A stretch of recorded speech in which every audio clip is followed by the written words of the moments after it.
The Pony Express conjures up images of excitement and danger as riders gallop across the Wild West.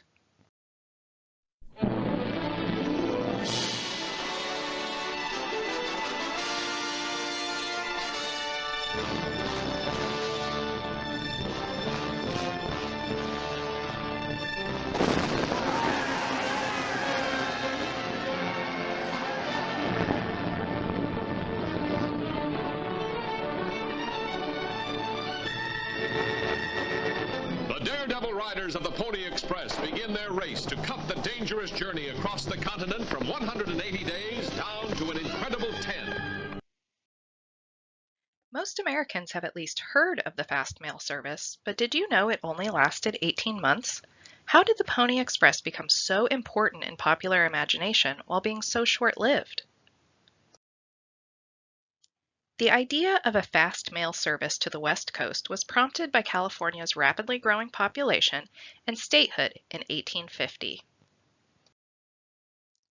Businessman William Russell saw a business opportunity and was encouraged by California Senator William Gwin, who was eager to link his newly admitted state to the rest of the country. Russell believed that he and his business partners, William Waddell and Alexander Majors, were up for the task and could use the existing infrastructure of the Central Overland California and Pikes Peak Company stagecoach line, which the men already owned. Majors and Waddell disagreed, believing they could not make money on the Pony Express, and the finances of their other joint ventures were already shaky. Russell begged the men to reconsider, saying that Senator Gwin promised subsidies for the project. Reluctantly, Waddell and Majors agreed.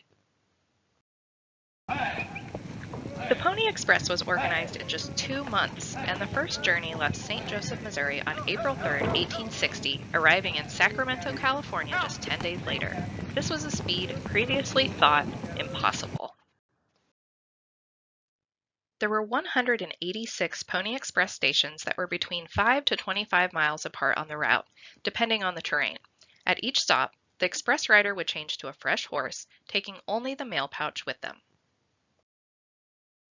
A rider would travel about 75 miles per day before stopping for rest. For reference, 75 miles is about the distance between St. Joseph, Missouri and Topeka, Kansas. During its brief time in operation, the Pony Express delivered approximately 35,000 letters. Several factors led to its demise, including the outbreak of the Civil War in 1861.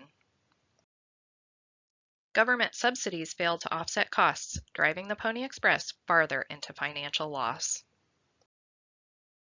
The transcontinental telegraph was the final nail in the coffin. The Pony Express announced its closure on October 26, 1861, 2 days after the telegraph reached Salt Lake City, Utah. Despite its failure, the legend of the Pony Express lives on and has fascinated many, even still today. More than any other writer, William Buffalo Bill Cody became entwined with the legend and image of the Pony Express. Buffalo Bill told many tall tales about his involvement in the Pony Express and interwove his daring stories into his popular Wild West show.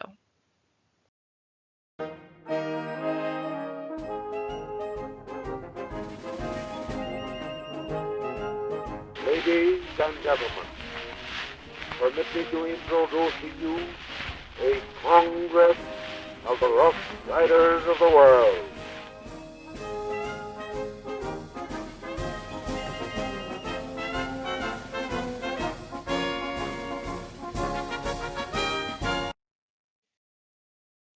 Some historians, however, believe that Buffalo Bill never rode for the Pony Express at all, and many of his fantastic stories are just that, stories. Alexander Majors did not mind recounting thrilling and daring stories of the Pony Express either. A newspaper in Bisbee, Arizona recounted, I have seen the white-bearded pioneer in the center of an intensely interested group, telling how Buffalo Bill acted on his first trip, how this rider or that escaped with his life after a terrifying experience, how the Buchanan message of 1860 was delivered at Sacramento in less than 8 days, and then, Colonel Majors always ends his stories in one way.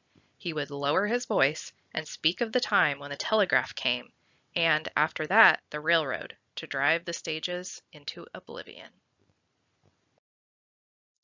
After all, Alexander Majors and Buffalo Bill Cody were businessmen and knew the value of a thrilling tale and a little bit of self-promotion. Their stories will not soon be forgotten.